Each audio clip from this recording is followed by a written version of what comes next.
The Senate Committee on Health, Education, Labor, and Pensions will come to order. If there is a mantra that exists in this committee, I think on both sides of the aisle, is that an ounce of prevention is worth more than a pound of cure. And that is going to be what we'll be discussing today. In America, it is no secret to anybody that we have a major obesity epidemic as well as an epidemic in diabetes. They are both directly related, and they are both getting worse. More than 35 million Americans have type 2 diabetes, over 10% of our population, 10% of our population, and about 90% of those with type 2 diabetes are obese. Diabetes is not only a serious illness unto itself, but it is a contributing factor to heart disease, stroke, amputations, blindness, and kidney failure.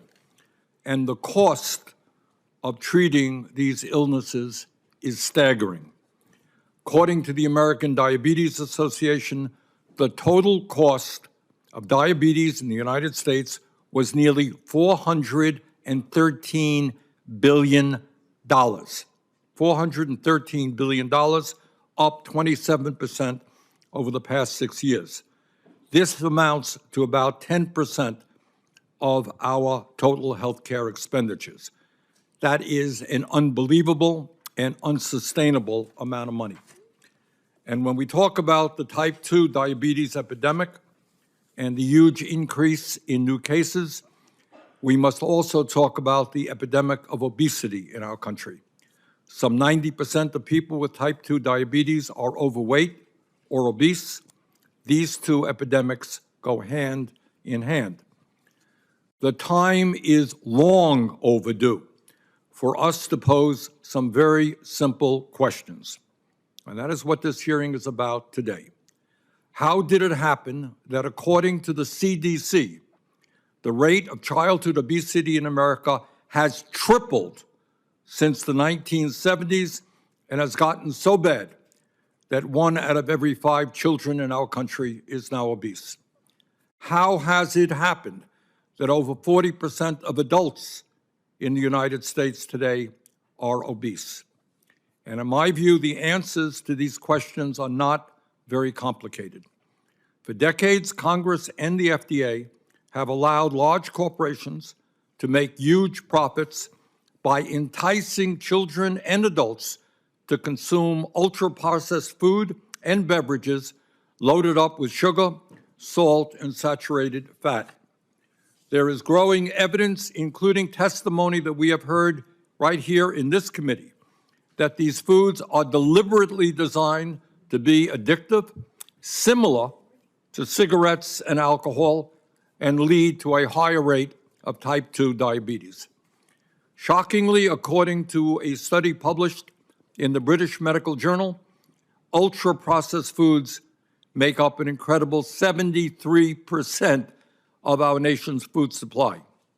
Bottom line, much of the food that we as Americans are now consuming are making us unhealthy and are contributing to the fact that our life expectancy is significantly lower than that of many other wealthy countries. None of this is happening by accident.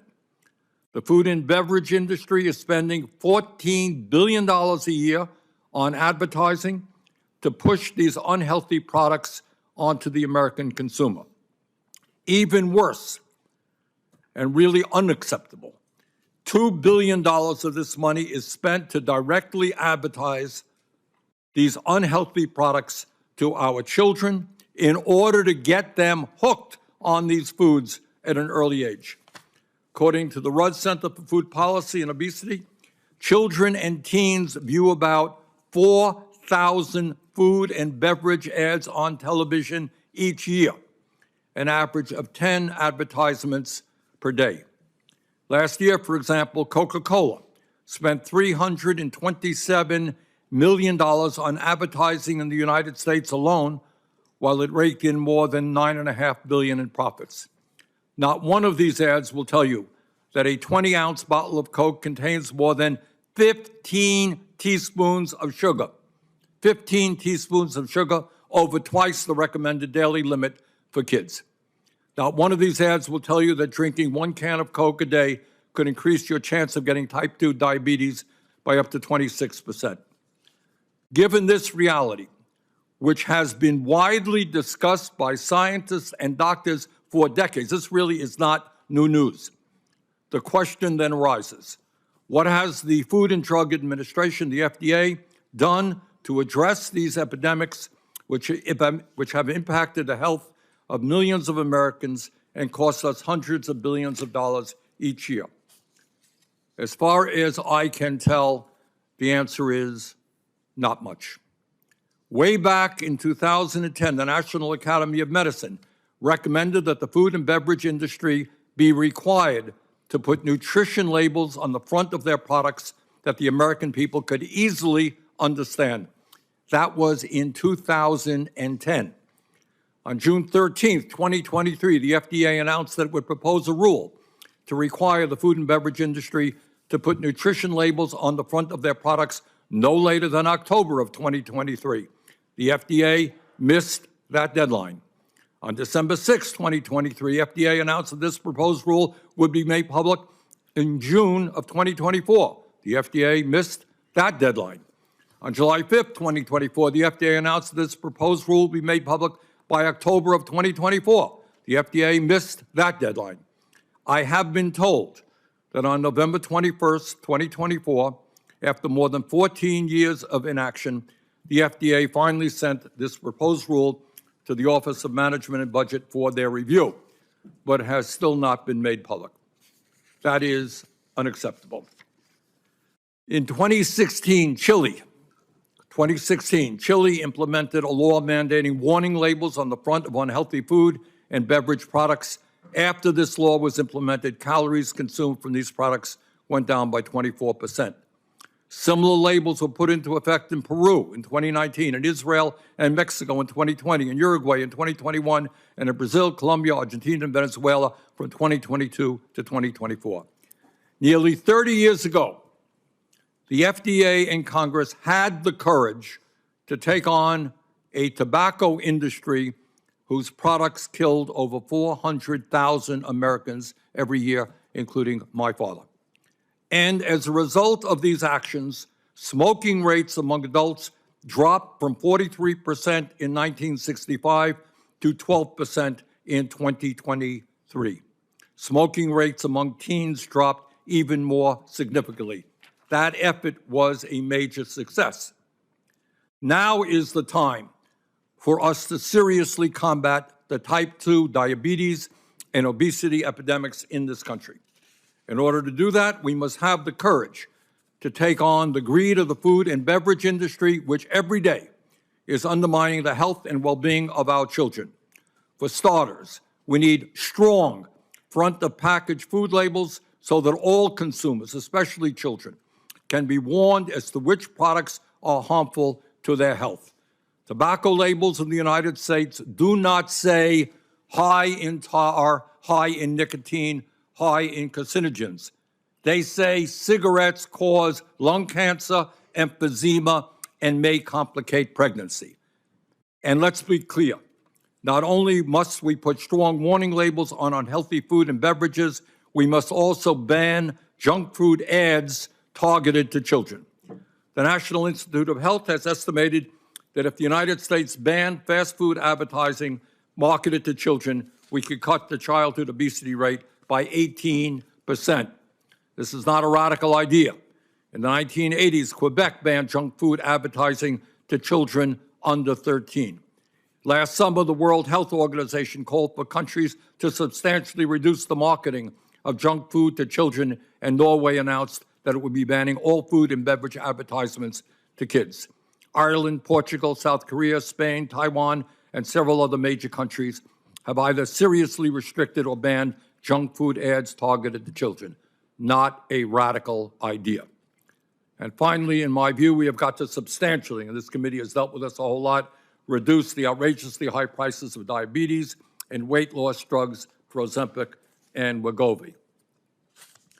In April, I introduced legislation to enact a federal ban on junk food advertising targeted toward children and to require the FDA to put strong warning labels on products high in added sugar, salt, and saturated fat. So, today is an important hearing. We're dealing with the health and well-being of many millions of our people. We're dealing with the need to substantially cut back on the hundreds of billions of dollars we now spend on diabetes.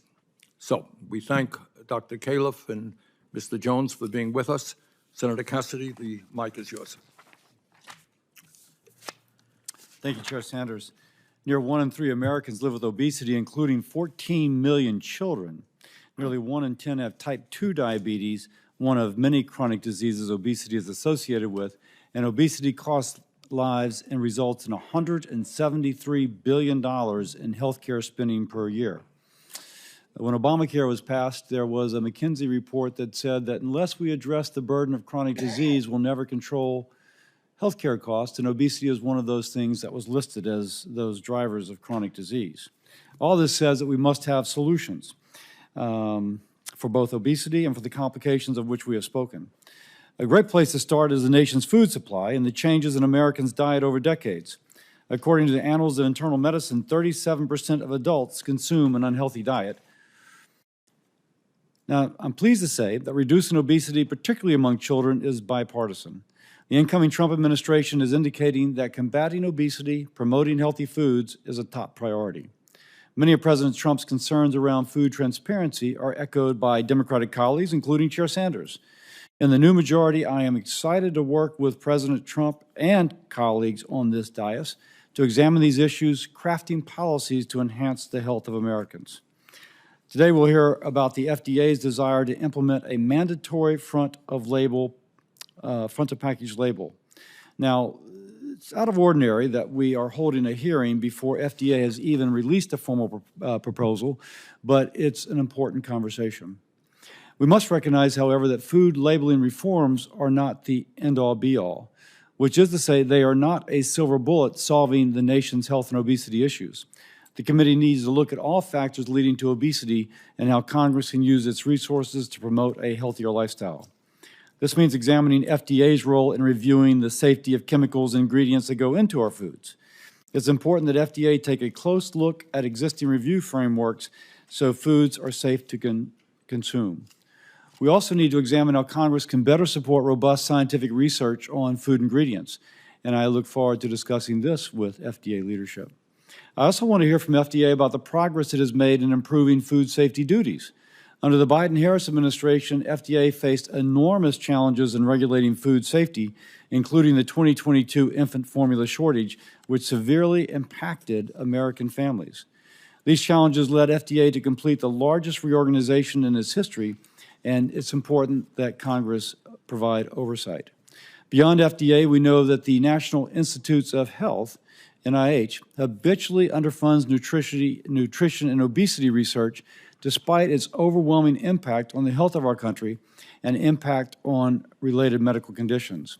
Should there be more NIH funding looking at genetic predisposition? I think so. This is something I'll examine as chair of HELP Committee in collaboration with the Trump administration. I thank our witnesses for being here. I look forward to a productive discussion on how we can make America healthy again. Thank you, Senator Cassidy. Our witnesses today are Dr. Califf and Mr. Jones. Dr. Califf is the Commissioner of the U.S. Food and Drug Administration. He served previously in the Obama administration as well as right now in the Biden administration. Dr. Califf, thank you very much for being with us. Chair Sanders and Ranking Member Cassidy and members of the committee, thanks for the opportunity to testify to discuss the agency's efforts to reduce the chronic disease burden in America and the role of our nutrition initiatives, such as the proposed front-of-package labeling rule, contribute to these efforts. I've had the great honor to serve as the Commissioner of the FDA not once but twice. I came back to FDA because I believe strongly in its mission and workforce. Americans have entrusted us with regulating industries that bear the responsibility of producing and distributing products that are safe and improve health. While all the work FDA does is crucial, the greatest public health advancements we can make would be to improve the diet of Americans and eliminate the use of tobacco. The food we eat is contributing to America's unfortunate position with the lowest life expectancy among large high-income countries. I want to stress this, last place among large high-income countries in life expectancy. Nearly everyone knows and cares for someone with a chronic disease. 6 in 10 Americans have at least one chronic disease, and 4 in 10 have 2 or more chronic diseases. I am deeply aware of this because my 35-year clinical career has been spent in direct care of suffering people with cardiovascular disease. We all know that eating a nutritious, balanced diet is a challenge for many people. Products that may appear nutritious could be loaded with sodium. People can exceed the recommended daily limit for added sugars with a single 16-ounce bottle of soda. And over 70% of our food supply is considered ultra-processed. As a recent Wall Street Journal editorial put it, quote, Americans eat unhealthy food because the food system is designed to feed it to them, unquote. Meaningful change can only happen with serious action by Congress, the industry, and multiple state and federal agencies. And of course, we're here today because this includes a major role in accountability of the FDA. FDA is trying to do its part within its authorities and budget, but successful change in the trajectory of our health depends on reaching a societal consensus that we will do this together. When we pull the levers at our disposal, specific actions by FDA can have sweeping effects. When we required trans fat to be labeled on the nutrition facts label in 2006, we saw a nearly 80% drop in consumption because consumers picked different foods and industry reformulated their products. Establishing a front-of-pack label could be another landmark policy. Displaying certain nutrition information right on the front of the package would allow Americans to quickly and easily identify how foods can fit into a healthy dietary pattern. The health impact of ultra-processed foods is at the forefront of current policy considerations, and the clear association between ultra-processed food and negative health outcomes is a major concern. While there is still much we need to understand, ultra-processed foods are usually high in saturated fat, sodium, and added sugars, and there is already substantial evidence of harm when these nutrients are consumed in excess. We are not waiting to act where the evidence is clear. In addition to front-of-pack nutrition labeling, FDA is working to reduce sodium across the food supply, update the, quote, healthy, unquote, claim on food packages, and strengthen our chemical safety review program. There is good reason to be concerned about the chemicals that are routinely included in much of our food.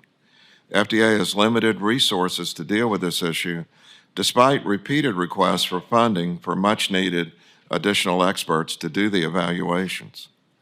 There are years of work under each of these initiatives that are performed by a highly qualified and dedicated staff in the face of multiple limitations in the existing science, extensive legal hurdles, and direct opposition from powerful industry forces. We have just completed the largest reorganization in FDA's history, in no small part, so that we could take on the issues of nutrition and chemicals in our food supply. As you know, I'll be leaving FDA at the change of administrations, but I can assure you that our people at FDA want to do more, and we need your partnership. As a cardiologist, I've spent most of my career dealing with the tragedy of premature death and disability, but my time in Washington has made me aware of how hard it is to address these policy issues. Our nation's complex financial and industrial interests, combined with our national instinct to favor individual freedom to choose, even if the choice is one that impairs health, make it difficult to take actions that have been successfully deployed by many other countries. And I believe these differences directly lead to better health and longer life in every other large high-income country compared with ours. In my opinion, finding a better consensus on these issues in America is not just an opportunity, but a necessity for the future of our country. Thanks for the opportunity to testify today, and we'll be happy to answer your questions. Thank you very much. Mr. Jones, did you want to add anything to that? Or? No, thank you. Okay. Thank you again, Dr. Califf. I agree with much of what you said in your testimony. I agree with much of what Senator Cassidy said. But the problem is that the issue we're talking about today is not a new issue, is it? 2010, the National Academy of Medicine recommended that the food and beverage industry be required to put nutritional labels that the American people could easily understand on the front of their packages. According to the CDC, the rate of childhood obesity in America has tripled since the 1970s.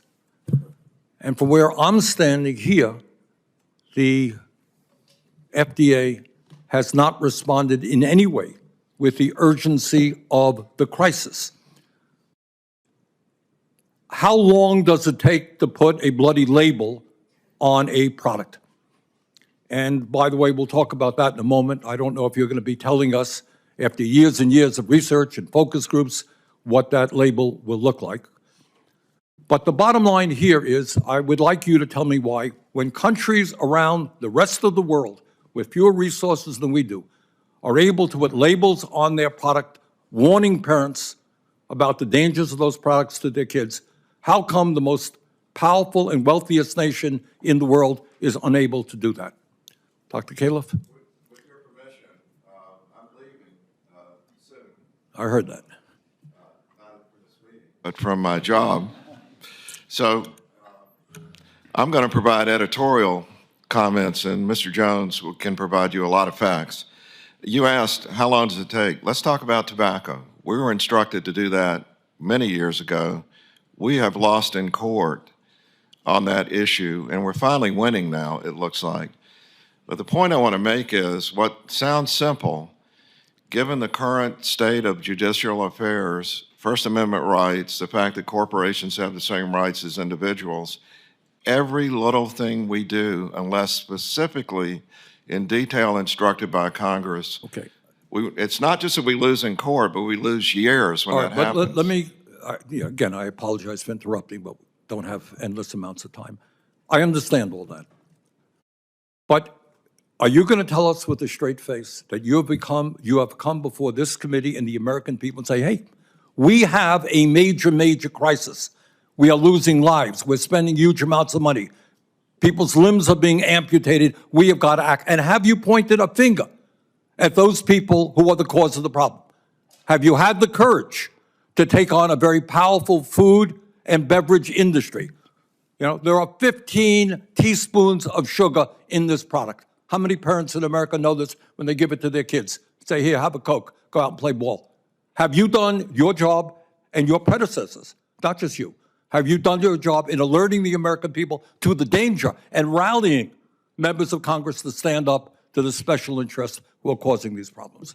With all due respect, I've been working on this problem for all of my career. This is what I've done, and I think I have talked about this very specifically. I think we all wish that we had gotten to the goal sooner that you described. I'm not contesting that. But I do believe in an appropriate discourse with this committee, we need to carefully reflect on the issues in play right now that would allow this to happen. And I'm really heartened to hear the bipartisan support for this, because much of what we try to do, frankly, gets blocked along the way. And we'll talk about that. Let's be honest here. The food and beverage industry spends hundreds and hundreds of millions of dollars on lobbying and on campaign contributions. You tell me the role that they are playing in destroying the health of America's children. Well, I'm not going to contest your comment about the amount of money spent on lobbying. I think it's probably accurate. I don't have figures on that. But a lot of the changes that those of us who are interested in better health would like to make are blocked at the level of legislation for reasons that but I'm you have to still tell not me. hearing you. What is the reason that our kids are unhealthy? What role do this industry play? Even now, you're getting out of office. Are you prepared to tell us that this committee, this Congress needs to take on the food and beverage industry whose greed is destroying the health of millions of people? Well, I'm not going to castigate the people that work in the food and beverage industry. You're not. No, what I That will is say- your job. No, it's not to castigate. It's to point out how to make progress in this area. We have an industry that if you tried to change it overnight, there are farmers all over the United States who would not be able to grow the crops they're currently growing. So there needs to be a plan, and it needs to be implemented in a mature, thoughtful way across the country. I'm 100% The in Academy of favor of the Medicine in change. 2010. How many years does it take to do it? 14 years enough time? How many kids have died and gotten sick during those 14 years? It's not just kids, it's adults, of course. I want to see it change as much as anyone, but we have to do it in a way that considers all the factors that are involved. Protecting when the you make a interests of the change. food and beverage industry. Senator Cassidy?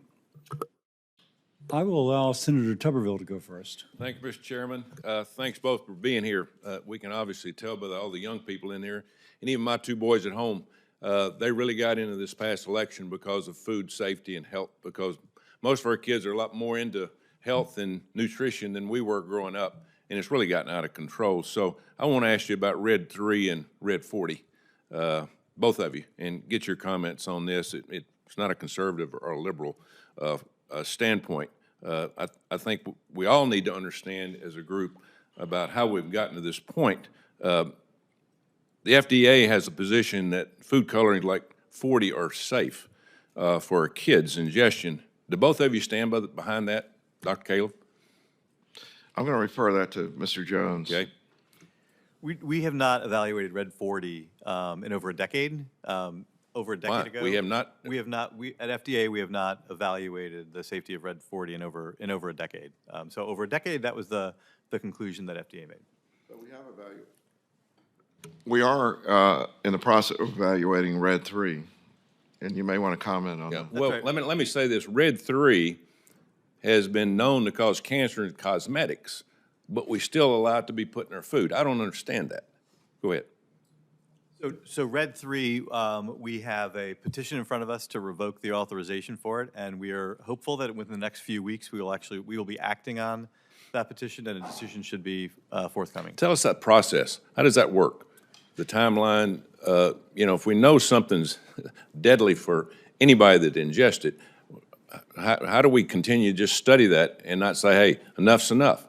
So Red 3 presents an interesting example for us. It is actually known to be cancer in laboratory animals, rats, but the scientific consensus is that the mechanism of carcinogenicity in rats is not applicable in humans. However, under the FFDCA, which is the law that we implement, any chemical that is shown to be carcinogenic in animals or humans, or should I say humans or animals, cannot be authorized by FDA. It's called the Delaney Clause. And so even though we don't believe there is a risk to humans under the Delaney Clause of the FFDCA, red dye, because it is known to cause cancer in laboratory animals, should not be authorized. And so that is what has been challenged FDA for many years, is how to manage around the Delaney Clause, where you have a scenario where, although there may be cancer evidence in animals, there is also evidence that is not harmful to humans. I hope the FDA feels a responsibility to humans. Dr. Califf, you've probably heard quite a bit about this for the last 4 years that you've been serving us. Has this been a priority? Because we hear it, constantly about the dyes. I mean, dyes are just coloring. It has nothing to do with the taste or anything like that. Yeah, a couple of things. So first of all, it is a priority, and I want to point out, listen carefully to what Mr. Jones said. We don't have data in humans that number 3 causes cancer, but we have it in laboratory animals. And so this gets complicated. And I want to remind you of what it takes to demonstrate that a substance that people eat causes cancer. You have to study a large number of people over a long period of time, because if something caused cancer right away, it would be obvious. But in these cases, you need something different. And I want to point out, we have a very small staff that can do this based on the budget. We have repeatedly asked for better funding for chemical safety. I brought Mr. Jones in to head the Human Foods Program because of his history of working on environmental issues. I think it is a huge priority. He's an expert in this. Please look at our requests for funding for the people who do this work. Remember that when we do ban something, it will go to court. And if we don't have the scientific evidence that will stand up in court, we will lose in court. Okay, I want to ask you this, and I think everybody in here wants to hear the answer to this question. We all hear Europe uses different dyes because they've come up with their evaluation that it does cause problems for humans. Do we have a different review system than they do about food dyes or anything put in food? The biggest distinction between the U.S. and Europe is that they have been doing post-market review of chemicals now for over 20 years. In the FDA, although we have authorization to do post-market reviews, there's no statutory mandate to do them. One of the things that Dr. Califf mentioned is that as part of this reorganization, we are dedicating an entire office whose job is to do post-market chemical reviews. So, but we are several decades behind Europeans and our Canadian counterparts because they have legal mandates to reevaluate chemicals that have been authorized at some point in the past. We don't, but we are going to undertake it. We are going to definitely struggle with the resources necessary to do that. There's a real lesson here from, I don't know if you eat Fruit Loops. I grew up every once in a while eating Fruit Loops. But there's a real lesson here, and I haven't verified this myself, but it's widely written, that when the dyes that make Fruit Loops bright were taken out for the reasons that you give, the sales went straight down, and they were put back in. So as long as we have a consumer-driven system where what people like in the short term is what drives the system, unless we have help from you all, that is clear direction from Congress, particularly given the recent Supreme Court decisions, it's going to be really hard for us to mandate things come off. Okay. Just a point I'm going to make over and over, and I apologize, but I think it's really important that we work together on this. Thank you. Thank you for your points. Senator Murray. Thank you very much, Mr. Chairman. You know, as we all know, chronic diseases, we've been talking about heart disease, diabetes, are the leading cause of disability and death in America, and it's all too common, as the chairman talked about. We have about 1 in 10 people in Washington State, about 1 in 10 Americans suffer from diabetes. So we really do need evidence-based approaches to advance nutrition and to prevent and treat chronic diseases like diabetes. Dr. Califf, earlier this year, I got to hear directly from you at our Senate Appropriations hearing about your plans to stand up the new Human Foods Program, including a new Nutrition Center of Excellence. Can you or Mr. Jones talk about how FDA is utilizing research from NIH and other federal agencies to scale up what we know about preventing and treating chronic diseases like diabetes and to better inform our food policy? Quick editorial point of view, and then Mr. Jones can give the details. This is the largest reorganization in our history. As far as we know, 8,000 people changed. It was widely embraced, maybe contrary to some statements I've heard about federal employees, widely embraced by the workforce at FDA to do this reorganization because people recognized they needed a focus on this and a better structure to do it. It involves the entire inspectorate, the entire Human Foods Program. And as many people requested, we brought in a leader, Mr. Jones, to head the whole thing up. So it's a very high priority. A quick comment on NIH, and it's very important that we not tell at FDA, NIH what to do. There is a lot of nutrition research at NIH, but it's spread across all the disease and body parts areas, as I call it.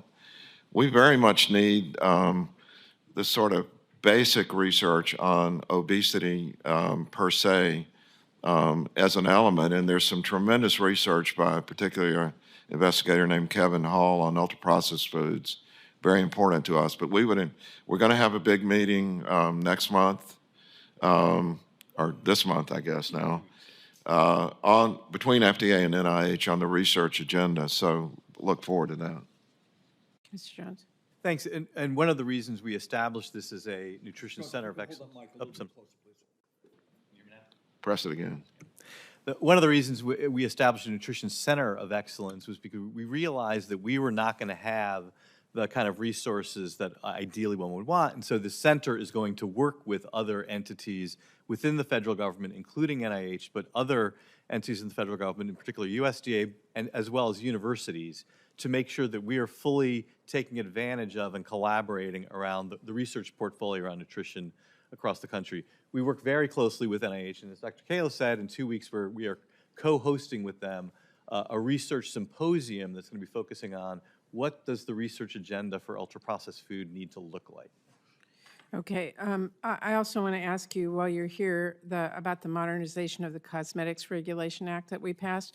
For a long time, harmful substances have made their way into makeup, lotion, hair care products, and many other products that people use every day, and the FDA had no power to take any action. So back in 2022, we passed my bipartisan Modernization of Cosmetics Regulation Act, known as MOCRA, which empowered FDA finally with the tools it needed to better ensure cosmetic products are safe. It was the biggest change to FDA's authority to cosmetics since 1938. Now, it's been 2 years since the enactment, and I wanted to hear from you on how implementation is going and how the FDA is working to improve the safety of personal care products. The law actually required FDA to issue good manufacturing practices for facilities that manufacture cosmetic products. Since it's been 2 years, the FDA has not put out any good manufacturing practices. So tell me where we are with this. Sure. So first of all, I want to thank you. I worked on this in 2016. It took a long time to get the legislation, and it's much appreciated and much needed. There's been actually a good partnership with industry to make this happen, but we have stood up the registration of facilities and products. Some Americans may not believe this, but there was no record of what cosmetics were being put on the market before this. And we've now got a listing and also a complaint system that didn't exist. When there are adverse events, they can be sent. So GMP is on the list to work on. And I know this is not a great time to talk to Congress about budgets, but the budget that was allocated to this was a small fraction of the estimates by everyone involved of what it would take to actually meet the requirements of Congress. So this is going to need to be looked at in terms of, if we want this to get done in a timely fashion, there actually is time and material of qualified experts to get the work done. We're doing everything we can to use internal resources, like we use the drug complaint system to register adverse events. It saved a lot of money compared to doing it de novo.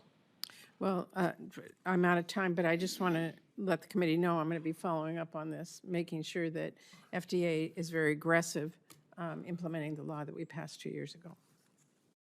Senator Cassidy? Thank you both.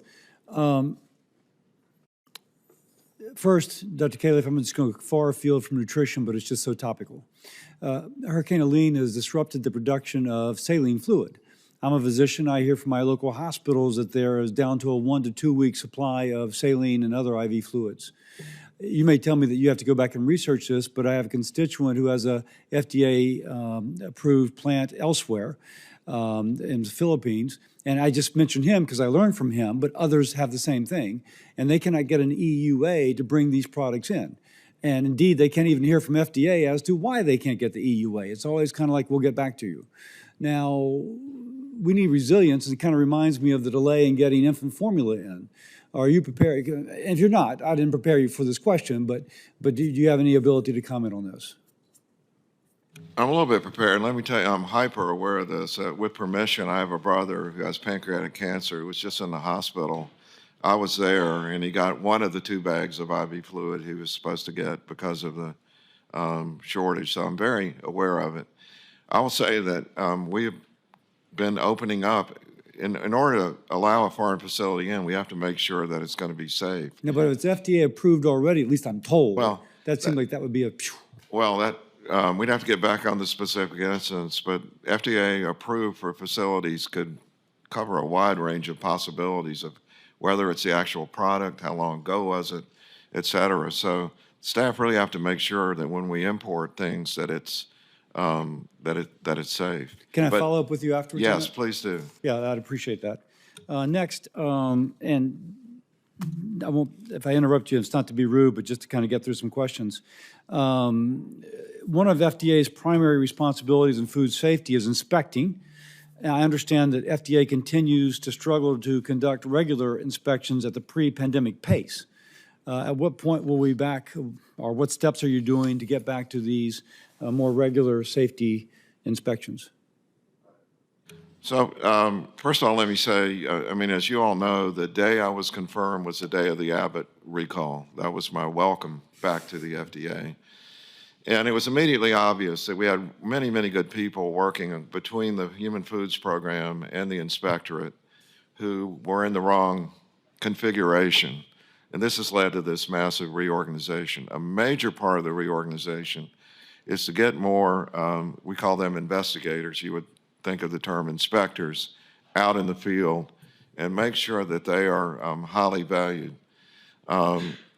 Among the many difficulties we have, and I used to manage a global clinical trials organization that did studies of therapeutics, our investigators are flying, government style and staying in hotels that their colleagues who are doing inspections for the industries are not staying in.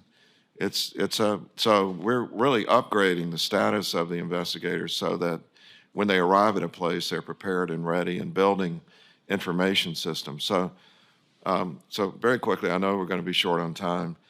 We want an information infrastructure so that when they're in a place, they are guided, AI is a big part of this, guided to focus their attention where it's needed so they can do more inspections.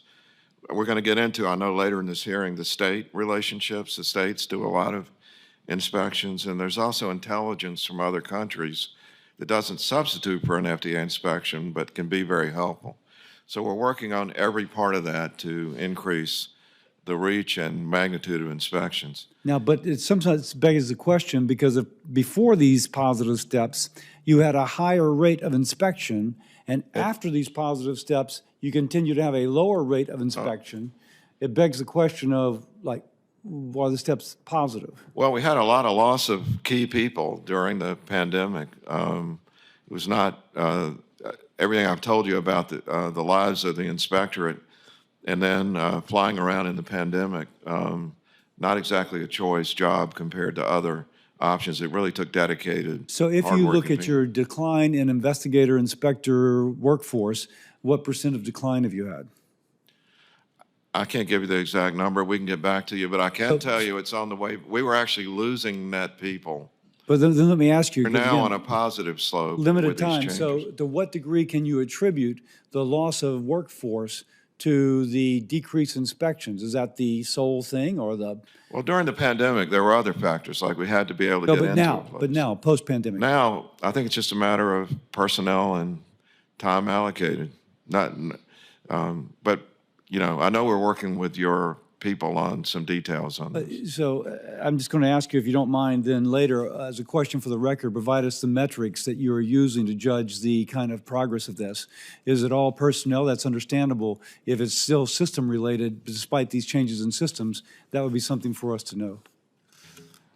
Again, just very quickly, a lot of it's personnel, but I described some other system characteristics that are characteristics of the government that make it hard for the inspectors to do their work.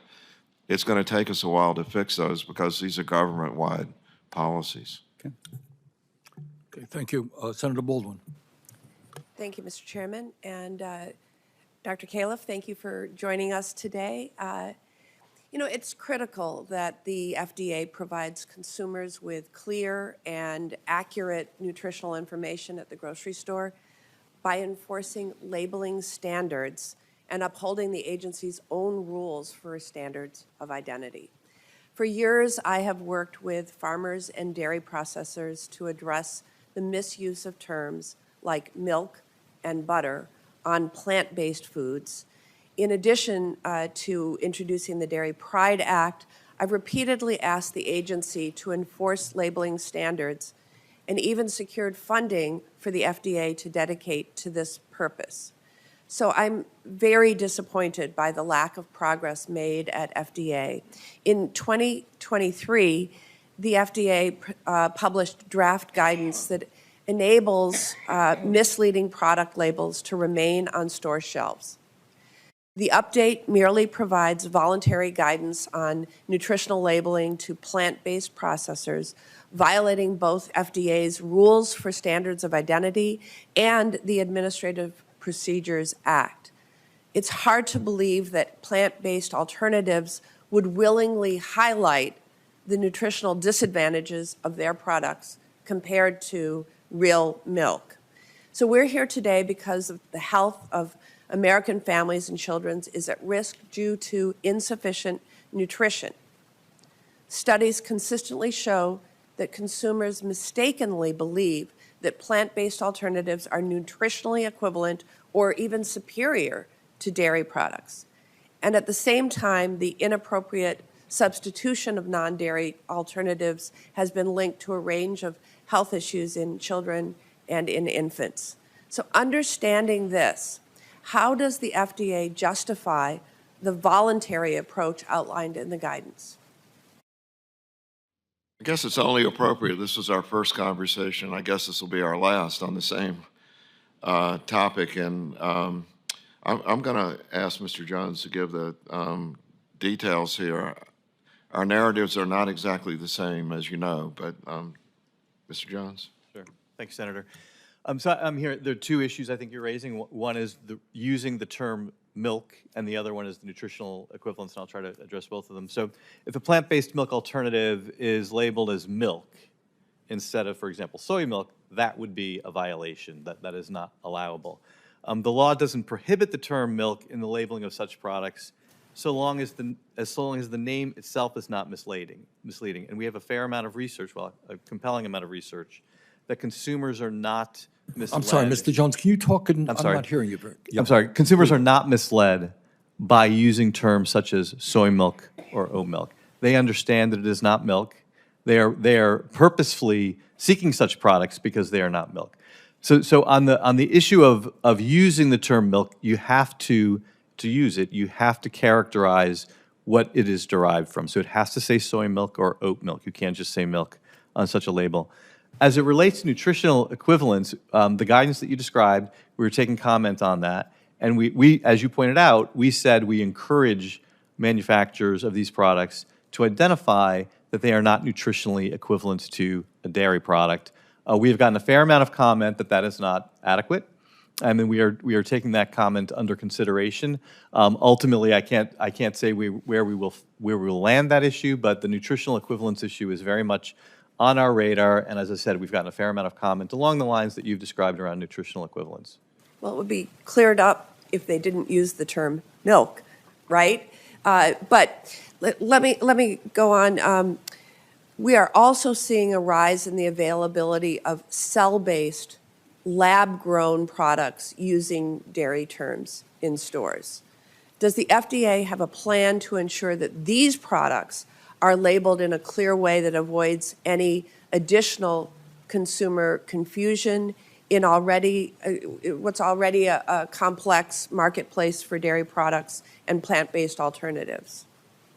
Well, when we talk about a cell-based product, it's really important that we know exactly which one, because in general, we regulate the safety of these products, but USDA regulates the label of these products. And so we have to know which ones you're talking about. But I think above all else, it's going to be important that the labels accurately reflect what the product is. And so we'd certainly agree that whether it's us or USDA, that needs to be taken into account.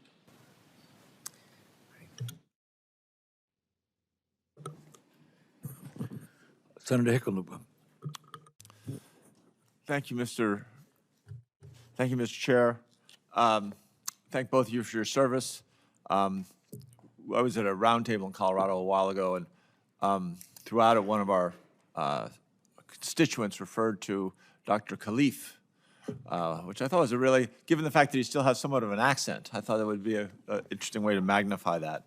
And I do appreciate the fact, because you have been resilient in seeking more funding. And many of the complaints that we're having are because there's a clear manpower shortage. I'm not saying everything is resolved that, but certainly a significant part of the complaints we've heard so far this morning is a lack of people being able to respond to inquiries, to complaints, to opportunities to redress some of these health-related issues. Let me talk a little bit about sugar connections and dementia. Obviously, you talked a little bit about how almost 3/4 of our food supply is made up of ultra-processed foods. And recently, the researchers are starting to see a possible connection between ultra-processed foods with higher rates of diabetes, and then later in life, there seems to be a connection to dementia. And I understand the limitations of science, and that's one of the big challenges for you all, that every time science leads you in one direction, the unbelievable pressures of profits and corporate quarterly earnings pushes you or presses back in a powerful way. But even as the science is evolving, there is pretty good evidence that diabetes leads to a higher rate of inflammation, damaged blood vessels, which all seem to be a part of the impairment of our cognitive efforts as we get older. Again, this is already a problem, could become much more severe. So, Dr. Califf and Mr. Jones, has the FDA come across this connection while conducting research on the impacts of sugar? And how should the FDA and other public health organizations be responding? Well, this relates back to Senator Murray's question because, as you know, we don't have much of a research budget. We're not a research organization, so we're very dependent on other entities, particularly NIH, but also the industries that are regulated. And I want to come back to a comment on that in a second.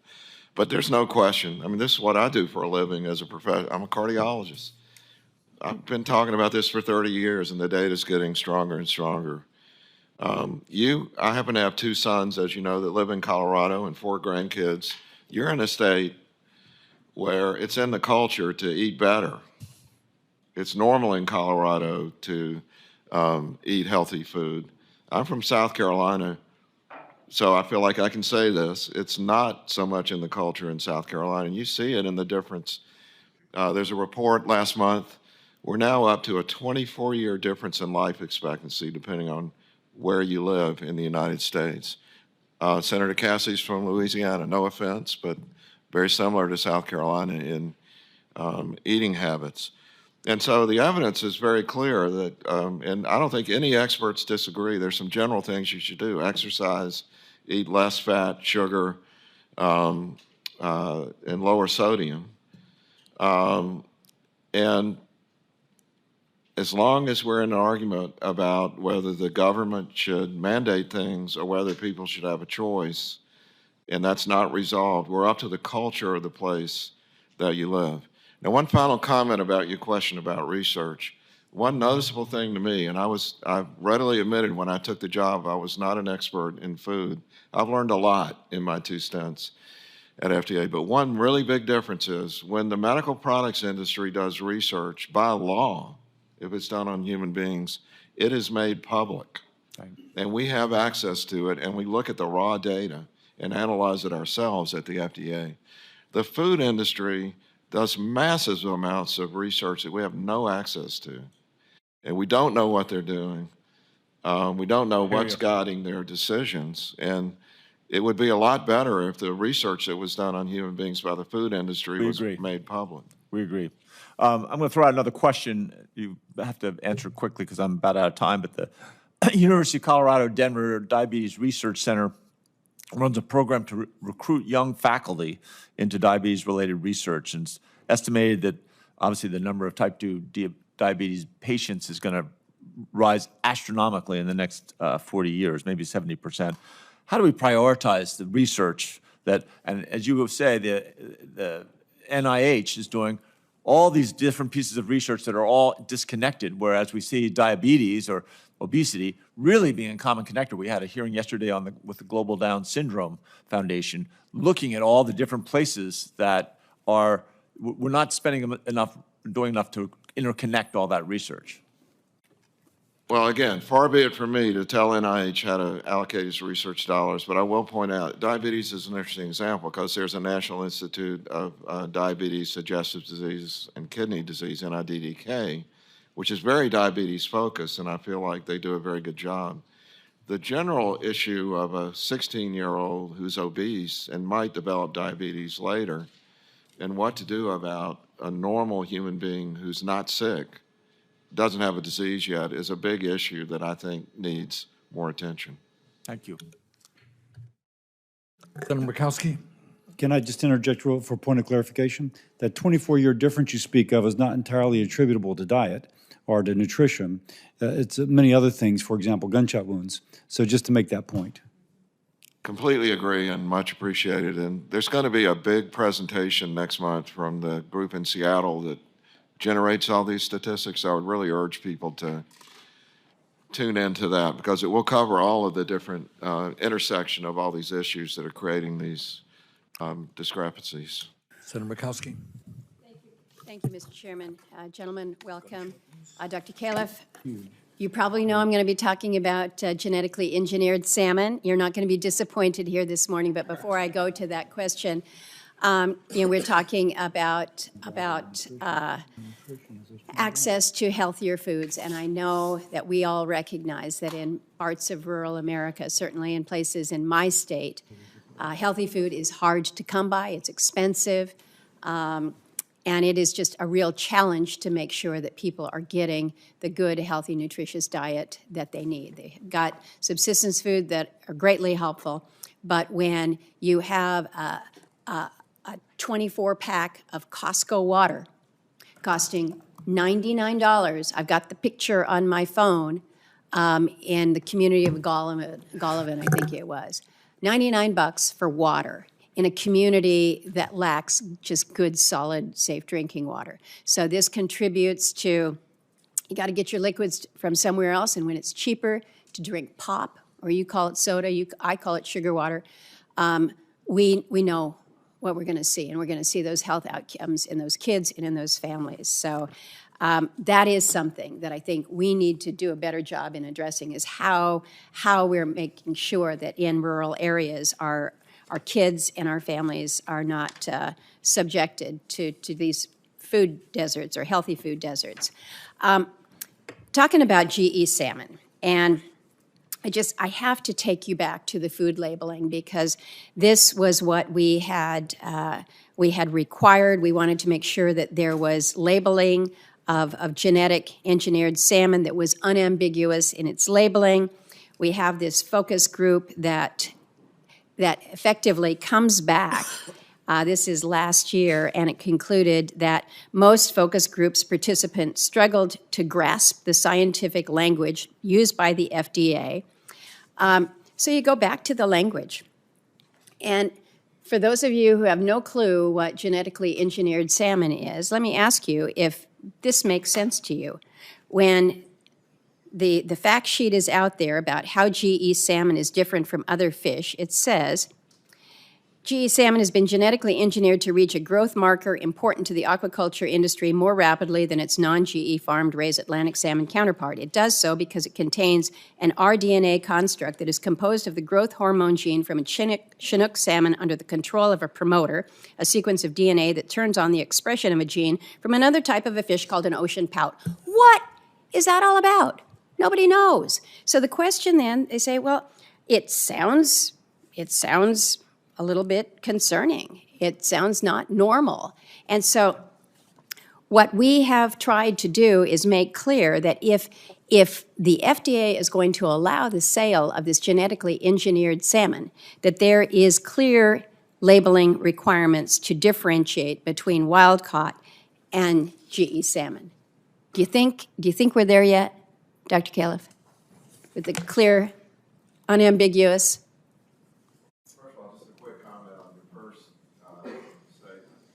In this health statistics that I described, there has been a precipitous decline in Native American and Alaskan populations in terms of life expectancy just in the last few years, which is even more dramatic than what we were seeing before. And a rise in obesity, as you your well point know. about water and access to healthy food in rural communities is especially important here, and I acknowledge that.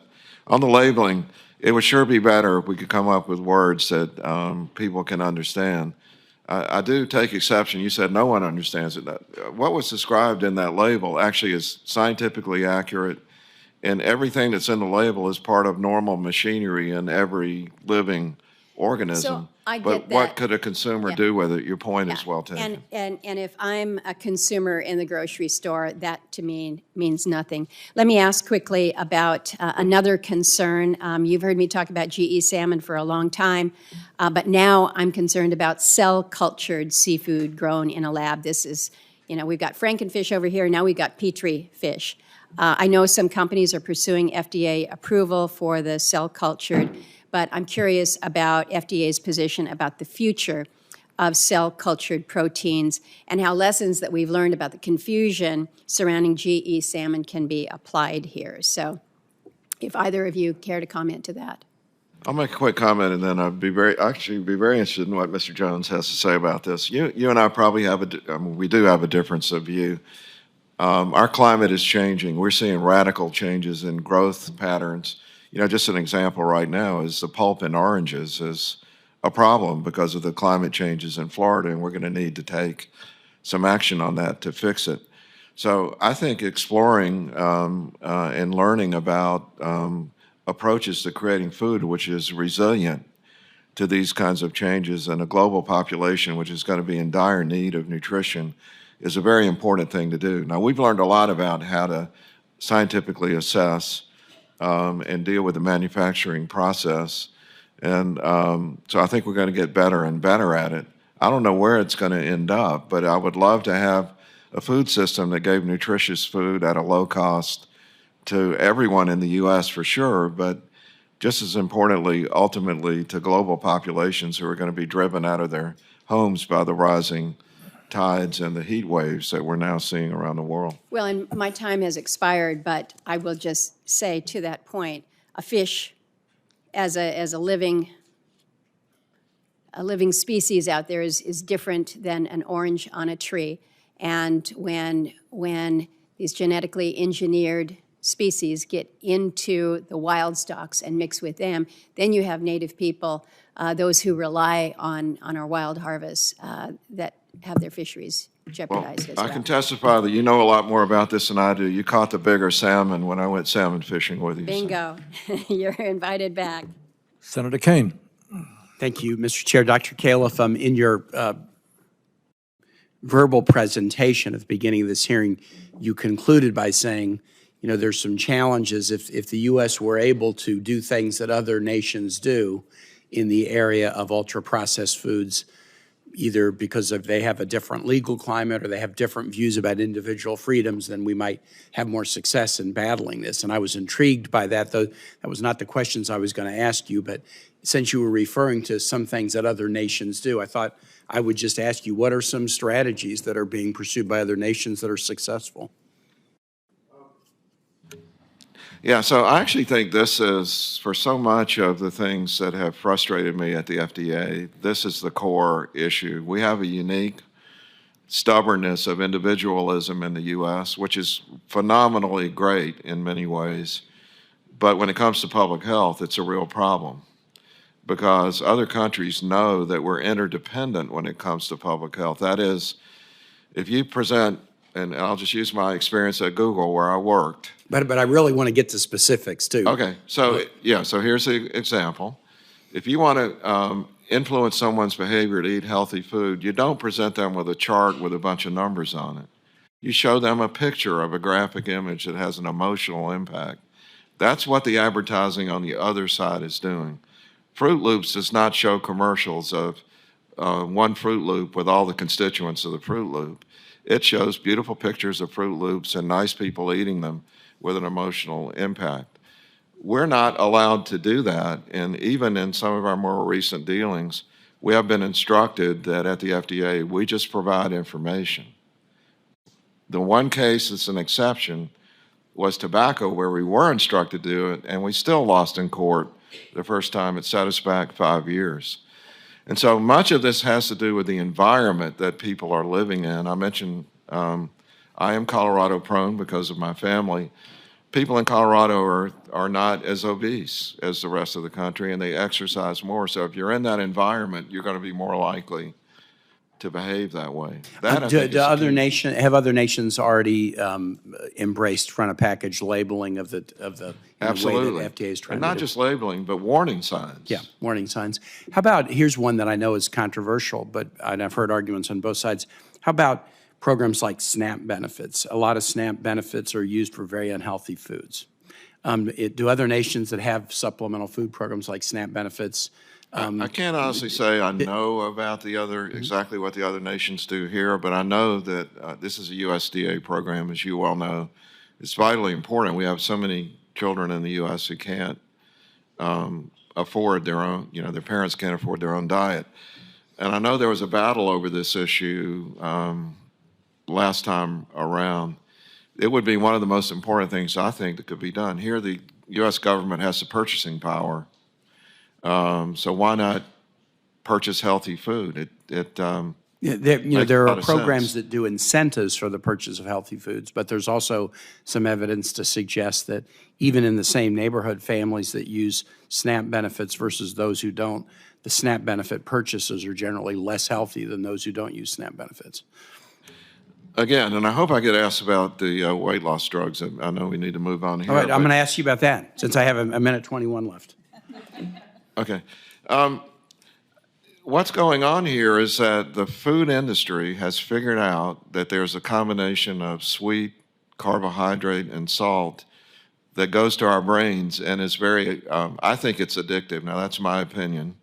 And I think it's the same neural circuits that are involved in opioid addiction and other kinds of addiction that we have. And they've studied this. Again, we don't have access to their research data like we do in the human medical products arena.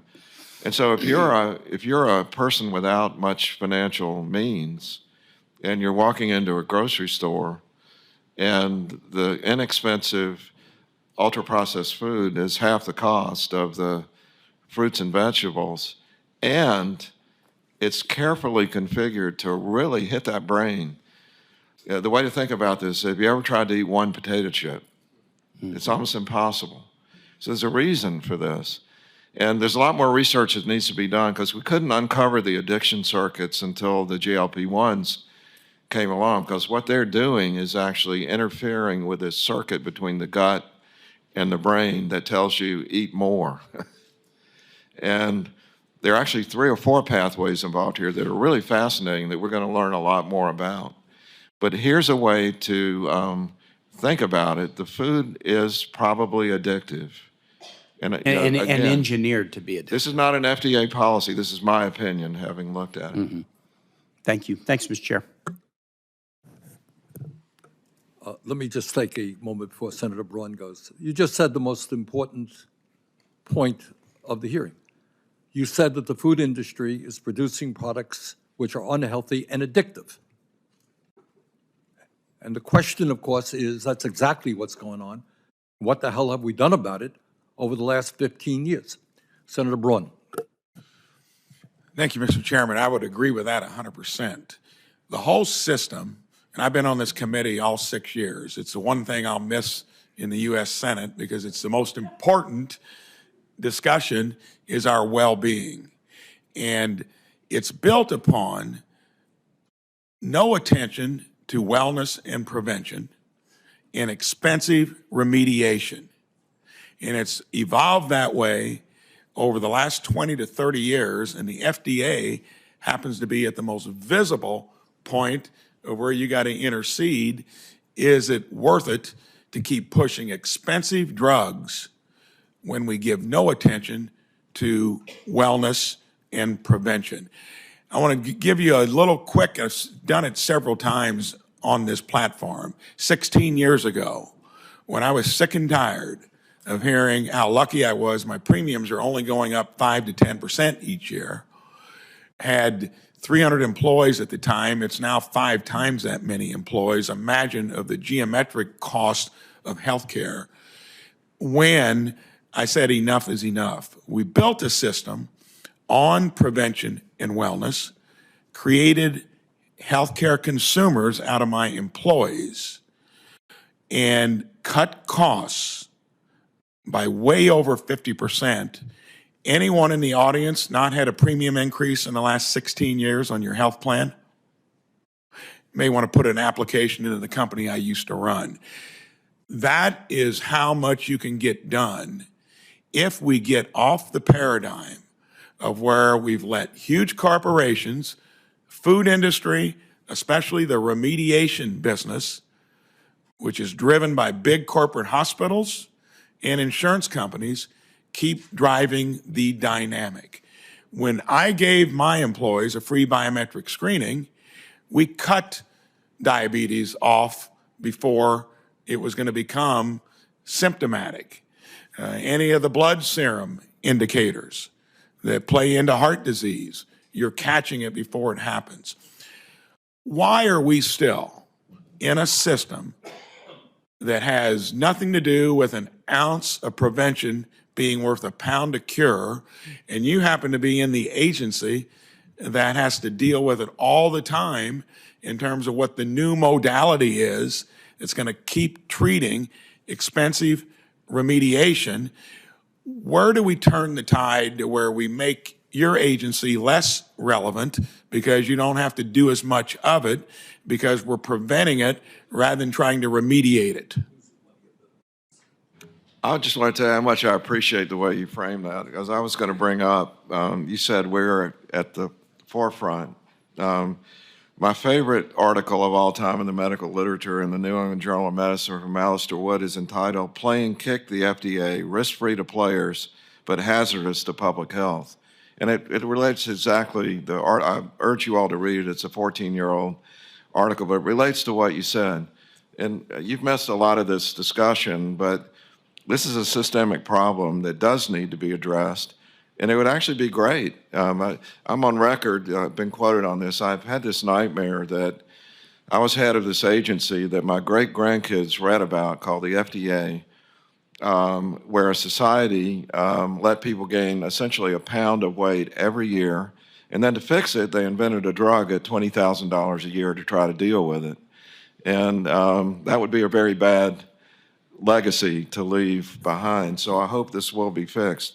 I do want to point out to you this: you are about to become governor of a state, as I know it, that doesn't look good in this regard. And so I think a lot of people are going to be watching whether you can change this. You said it well. If you're running a health system today, and I used to be an executive in a health system, you make your money by doing expensive procedures after the sickness. Glad you brought up that point, because here you're on the pulpit. Finally, Senator Sanders and I put out a transparency and competition bill, because my last question is going to be for Mr. Jones. I talked about wellness and prevention. The other key element is on the scratches and dents for those that can afford it. Insurance was never intended to be more than indemnification. Now you got MBAs running it, and it's about high premiums and keeping claims low. That's got to change. How important, Mr. Jones, would it be for all of us to have a little skin in the game, to have at least the incentive to shop around for when we need some type of prescription or modality?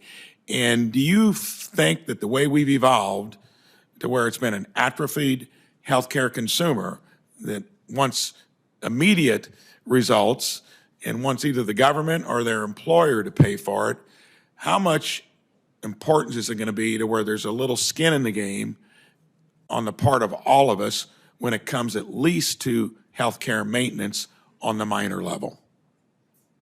Well, my jurisdiction at FDA is the food side. I think that Dr. Califf is probably better equipped to answer that question. Go ahead, Dr. Califf. Just opinion. I think my read of the cognitive behavioral literature, which is extensive on this, is that people need choice, but if you give them too many choices, they can't figure out what to do. And so we've got to find a balance of options, but not so many that people are lost and then they just revert. And that's a good point. In the 1-2 punch of what's worked now for 16 years, I know that's part of the solution. It makes costs for government go down through Medicare and Medicaid and the private side as well. I think it's something where we can get the best of both worlds. Thank you, Mr. Chairman. Thank you. Senator Hassan? Thanks so much, Mr. Chair and Ranking Member Cassidy, for this hearing, and it's good to see you, Commissioner, and I thank you for being here today. Dr. Califf, food companies spend over $1.5 billion a year targeting children with advertisements for unhealthy, nutrient-poor foods, and we've been talking about the impact of that. These companies also target parents by marketing their products with misleading health claims. For instance, many high-sugar beverages are marketed as, quote, all natural, close quote, options for children, which can mislead parents into thinking that the products are somehow a nutritious choice. So, Dr. Califf, what is the FDA doing to address misleading junk food advertisements that target children and their parents? Twofold response to that. First of all, the term healthy is a very important term, and it's way out of date. And we are in the process of redefining the term healthy and putting it there for people with a nice-looking symbol, so that people can readily identify what a generally healthy food is from one that's not. So that's important. When it comes to the I've already discussed, I think, the difficulty we have with advertising in general. We are very restricted in our ability to restrain people with First Amendment rights, and the advertising industry is very clever at how to do this in a way that's very hard for us to enforce. I do understand that. I hope you are working across government with some of the other agencies that might have more different authorities than you do. One of my themes for today, highlighted by recent Supreme Court decisions, is there's nothing better than a very explicit law by Congress if you want us to take this on. Understood. I do think there are some options you have for misleading or truly false statements if you work with other agencies. You mentioned that the FDA is working on a proposal to require food companies to display easy-to-understand nutrition information on the front of food packages. This change would help people identify healthy food options on the shelf. I understand that the FDA researched options for new food labels, but did not test how the new labels might impact teens, who often make food purchases independently from their parents. So how will the FDA ensure that any updated food packaging rules also help young people make healthier decisions? I think Mr. Jones and I both would view that in the process of researching this, studies in teens are important, and those are going to follow on as we go through this. But there's also, all is not lost because studies were not done directly in teens. And Mr. Jones has a set of stats here that I think are important to get on the record. Sure. Yes, when the design of the studies that we were relying on were done several years ago, and the choice was made not to include children or teenagers. Yeah.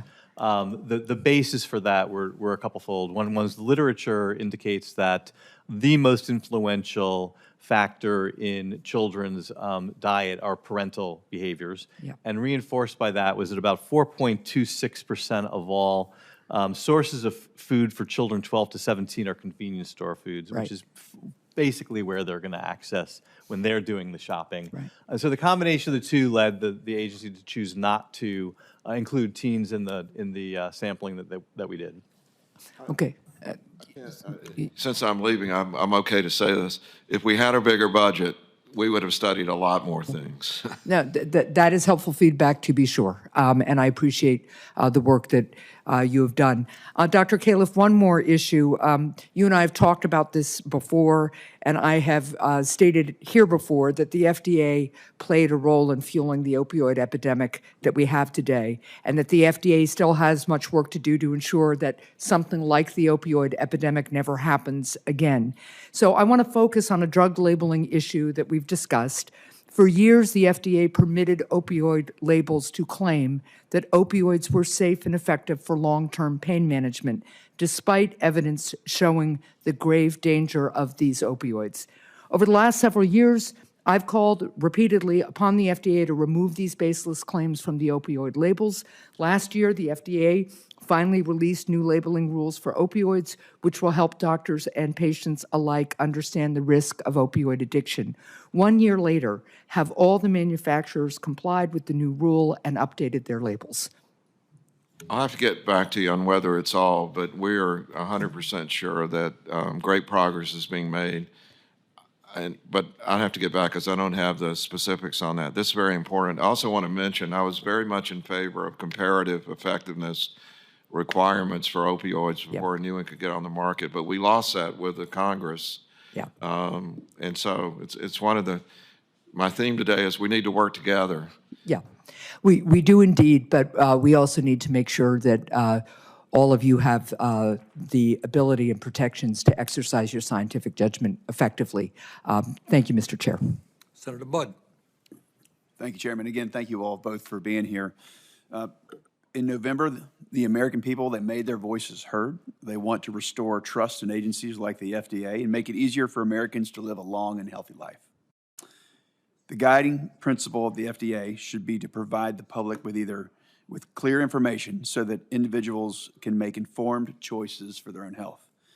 The FDA has broad discretion on when and how to enforce Food, Drug, and the Cosmetic Act based on the level of risk it perceives and when a violation might pose a risk to public health. Too often, FDA acts arbitrarily and inconsistently. So here's an example. When the FDA claimed the authority to regulate electronic cigarettes, it did not inform manufacturers of additional requirements until after the deadline to file and the application was due, essentially creating a de facto ban. So Commissioner Califf, and again, congrats on Duke's win over Auburn last night. I know Senator Tuberville has already come and had his comments. I'm not sure that was mentioned or not, but since he's not here, we can say congrats. So glad you're here as a fellow North Carolinian. As new regulations like the front of package labeling are considered, how is the FDA ensuring consistent and timely guidance in that any enforcement actions are done so in an impartial manner? First of all, yes, if I look a little sleepy, I did stay up and watch the entire game and the post-game interviews, which were priceless. I didn't want to rub it in with Senator Tuberville that happened, and Senator Marshall's left, but we lost to Kansas, as you may remember, unfortunately.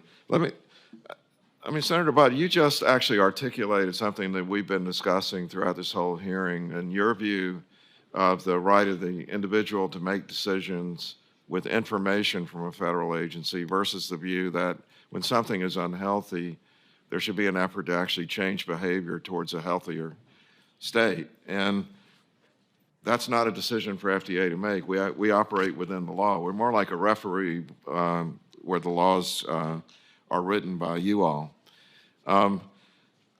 I personally think the FDA is very impartial, and I don't agree with your assessment of the electronic nicotine device. No one anticipated we'd have 27 million applications to deal with. And so when I came back in, we did, just like we have talked about the human foods program, we did an entire assessment of the tobacco program and have reconfigured that considerably. I think we are impartial referees, and when we're not, that's where public oversight is needed. So I'd be glad to talk more about the details back in North Carolina. Yeah, glad to do that. Deputy Commissioner Jones, reports show that newer plant-based proteins contain more sodium and less essential amino acids and vitamin B12 compared to traditional animal-based meats. So as the FDA considers front-of-package labeling reforms, what is the agency doing to ensure that consumers are aware of key differences between plant-based and animal-based proteins? Senator, and we were talking about this a little earlier. We have guidance out there related to plant-based alternatives to dairy products, and in that guidance, we basically say we address both what can you call it, but also the issue that you're raising, which is the nutritional equivalence issue. We encourage manufacturers to voluntarily identify that a plant-based alternative may not be nutritionally equivalent to, in this case, dairy products. We've gotten a fair amount of comment from a number of stakeholders that a voluntary disclosure may not give consumers what they need to know. We have some research that shows that consumers are not are not fully aware of the nutritional equivalence issue as it relates to plant-based alternatives versus dairy. So we are taking that under consideration, and when we finalize this guidance, we will address that issue. Thank you. Continuing on, in 2022, American families could not reliably access infant formula due to contaminated formula. Ongoing supply chain disruptions made it even worse. So what role will the Human Foods Program play in monitoring supply chain risks that could affect the supply of critical foods like infant formula? We have done a number of things to reduce the likelihood that that will ever happen again. We'd like that to be close to zero, the likelihood that ever happens Can you be again. specific on a few things? Yes, we have created a critical foods program, a core of individuals within the organization that are an Office of Critical Foods that are responsible for the regulatory oversight of infant formula. We are now getting monthly reports from manufacturers about manufacturing, and so we are able to keep an eye on our store shelves as stocked as they need to be, and they're actually, and have been for some time, they're stocked at the levels they were pre the shortage. We have got a group of inspectors who are dedicated to infant formula inspections. Previously, that we did not have a dedicated group of inspectors, and so now there's a dedicated group of inspectors. Their job is to inspect infant formula manufacturers. They are inspecting infant formula manufacturers annually, even though the law only requires them to be inspected every 3 years. They are being inspected annually, and they are in very close contact with the programmatic folks in our Office of Critical Foods. So we have done a number of things that we think really dramatically reduce the likelihood of anything like this happening in the future. Thank you. Senator Butt, if I may, I just want to make the point, supply chain in general is not fixed in this country, and it's very worrisome to somebody like me, not just infant formula. I don't think the issue we're going to see in the future with infant formula is what we saw with Abbott, whose plant had gotten out of, basically was contaminated. What we're going to see is constituents of infant formula, because of the global supply chain issues, could come in shortage. And we don't control that at FDA. We're in dire need of supply chain fixes in the United States for all of the products that we regulate. I would agree. That's outside the purview of FDA. But again, thank you for the additional time. Yeah. Okay. Senator Smith. Thank you, Chair. Thank you, Chair Sanders and Ranking Member, and welcome to the committee. It's good to see you both again. So I want to talk a bit about food safety. One of the most important things that we do for Americans is to make sure that the food we eat is safe and won't make us sick. This is a basic function of government, right? And I think it's also something that's a bipartisan, nonpartisan issue.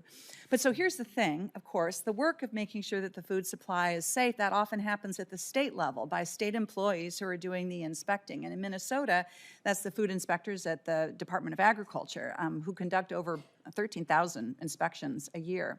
So how do we pay for that in Minnesota? Well, the FDA helps, right? Because tax dollars are sent back to Minnesota and all our states to help pay for these inspectors.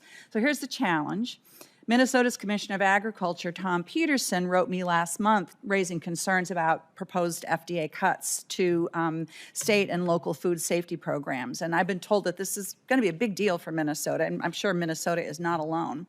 So, Dr. Califf, I hear what you're saying, that if Congress doesn't provide adequate funding, then you can't do your job, and the Minnesota Department of Agriculture can't do its job, and Americans' health and safety can suffer. I want to note that in a strong bipartisan showing of agreement, both the House and the Senate appropriations bills for next year's funding fund food safety inspections so that no cuts would be necessary. And of course, those appropriations bills haven't passed. That's a worry to many of us. And at the same time, we've got Elon Musk and the incoming Trump administration saying that they think that they can find $2 trillion in cuts from the budget, which would probably start with non-discretionary funding, like at the FDA. So, Dr. Califf, could you just comment on this? Is there anything the FDA can do about this at this point, and what do you think we should be thinking about in Congress as we think about making sure that we have the money to do the food safety inspections we need to? All right, I'm going to try to quickly rattle off 5 or 6 key points, and Mr. Jones may want to correct anything that I say. We've talked about this a little bit. Because we're not able to fill all the inspectorate jobs, You all had allocated, I think it's $83 million a year to us to go to the states for what you described. And we completely agree that this interaction of state inspectors and federal inspectors is critical to the safety of our food supply. But because we weren't filling all the inspectorate jobs, we had money left over that we thought was best used to go to the states. We're now hiring the inspectors, and in the reorganization of the Human Foods Program, one of the most important aspects of that is to make it clear to you all exactly what the money is being spent on. In my job as commissioner, the medical product side is a lot easier that way because of the user fees. It's very much like running a business. The food side has been more like there's a lot of money and we try to do the best we can. Now it's organized in a way where you're able to see it. And so if we're going to have enough of our inspectors, how much can go to the states? The solution to it would be to decide what the right amount is. There are other elements of this. Right now, we can't exchange information with the states. And this is where we need a law to make it possible because our liability of disclosing commercial confidential information is different than the states.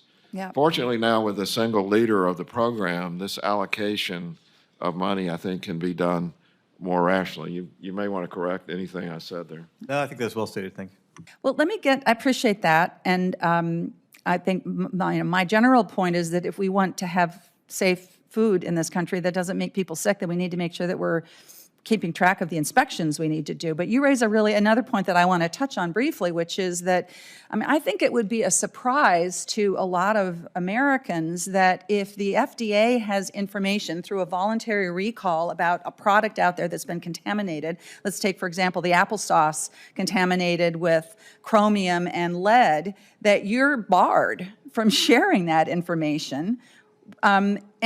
And that, again, Minnesota Department of Agriculture tells me that they were forced to file a Freedom of Information request to get the information about the sources of lead poisoning when they're also responsible for trying to get these products off the shelves. So this is something I'm sure you know, I've been working on a bill that would get at this, that would allow the FDA to share this information with states and tribes and other local governments.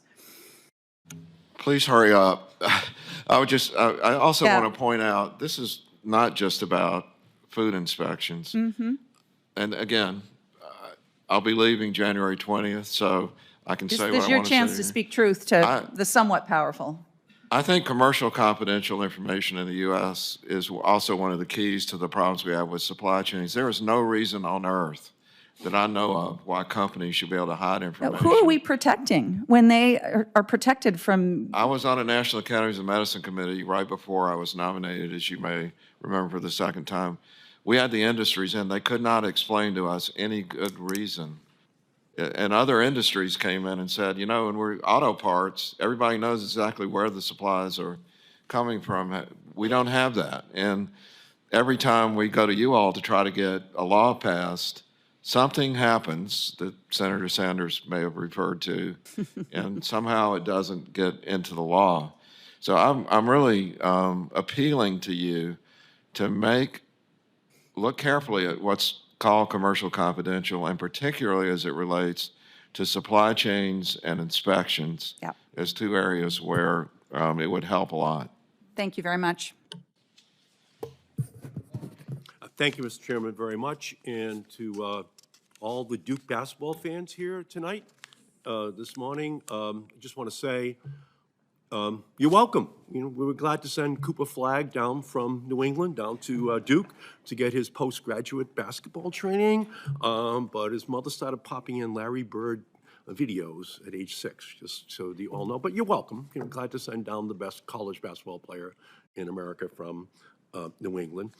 Commissioner Califf and Mr. Jones, thank you for being here today, because healthy, nutritious food is an essential part of making sure we can treat and prevent chronic diseases like heart disease, cancer, and diabetes.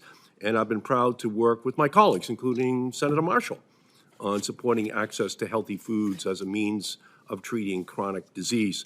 Dr. Califf, having experts and committed civil servants is essential for implementing evidence-based strategies for improving Americans' diet. Is that correct? Yes. And how important is it for the FDA's work on nutrition and chronic disease to receive support from the Secretary of Health and Human Services? It's very important. Very important. And from my perspective, we have a potential nominee for Secretary of Health and Human Services who has talked a lot about nutrition and chronic disease. Some would say what he says on diet and importance of healthy foods is reasonable.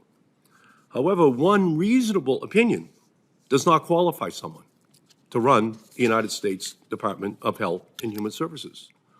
What should be disqualifying to run the Department of Health and Human Services that oversees every aspect of our healthcare system and whose actions will impact healthcare costs, access, and innovation is a nominee who has been proposed by President Trump, who has spread misinformation about vaccines and fluoridation of our water, questioned the well-proven conclusions that HIV causes AIDS, and falsely claimed that medication for depression is linked to mass shootings, which should be disqualifying to run the Department of Health and Human Services is a history of spreading misinformation about public health measures like vaccines that result in a measles outbreak, for example, and the deaths of 83 people, many of whom were children and babies.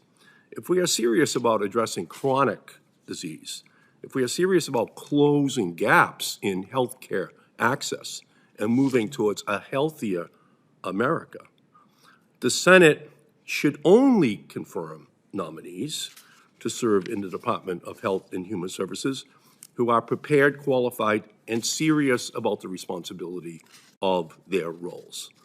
In my view, Robert F. Kennedy Jr. has disqualified himself to serve as Secretary of Health and Human Services. And I have serious concern about several other health-related nominees proposed by President Trump to be as well. We can agree and find value in some opinions. We can agree that greed from any industry has no place in healthcare. We should agree upon that. And we should agree upon that in terms of nutrition and the role that plays in the health of Americans. But what we cannot do is sign off on nominees who would be a danger to the public health. And that is what my concern is as we move into the new year. And the nomination of Robert F. Kennedy Jr.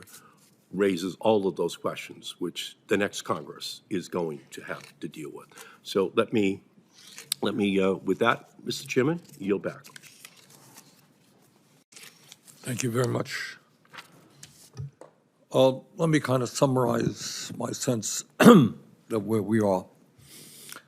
Number one, I'm not quite sure that the urgency of the issue has been made as apparent as it should be, but we are dealing with an extraordinary crisis.